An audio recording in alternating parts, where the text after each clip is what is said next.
What if I told you that the biggest thing stopping you from living a meaningful life is fear? Not the fear of failure, but the fear of listening to yourself. Today, we're breaking down the powerful life lessons from one of the best-selling books of all time, The Alchemist, and why its message is more important than ever for your life right now. The story follows a young shepherd named Santiago. He lives a simple, comfortable life, traveling with his sheep. But he keeps having the same recurring dream about a hidden treasure waiting for him at the pyramids in Egypt. Now, most people would just dismiss it as a silly dream and go back to what's familiar. But Santiago does something different. He chooses to listen to it and follow this feeling. This single decision throws him into a journey across deserts, through devastating failures, and into moments of crushing doubt. But here's the key idea that the book hammers home. The treasure is just some pot of gold at the end of the journey. The journey itself is what transforms him, and that's where the real treasure lies. This brings us to the first major life lesson. Your dreams matter. The book calls this your personal calling, that one thing that makes you feel truly alive and connected to your purpose.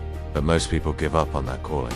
Why? Well, they're afraid of failing and looking foolish. They're afraid of disappointing their family or friends who have a different plan for them.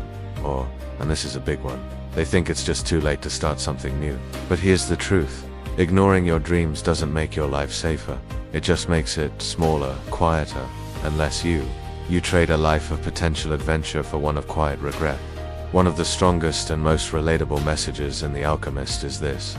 Fear is the biggest obstacle standing between you and the life you actually want to live. Throughout his journey, Santiago fails a lot. He gets robbed and loses all his money. He feels lost, alone, and completely foolish for ever leaving his comfortable life behind. But every single mistake, every setback, teaches him something invaluable. It teaches him resilience, how to read people, and how to trust his instincts. The book reminds us that failure isn't a sign to stop. It's not a dead end.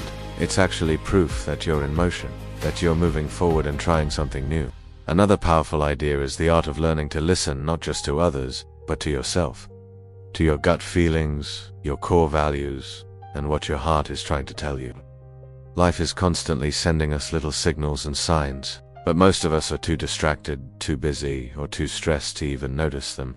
We're bombarded with messages about what success should look like, what we should want, and who we are supposed to be. What true, lasting fulfillment doesn't come from chasing someone else's definition of success. It comes from choosing your own path, even when it feels uncertain or uncomfortable. It's about tuning out the noise so you can finally hear yourself.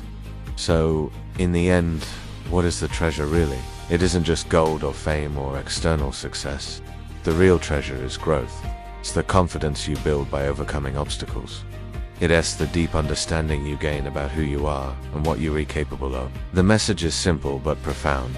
When you commit to becoming the person you are meant to be, life conspires to teach you everything you need to know along the way.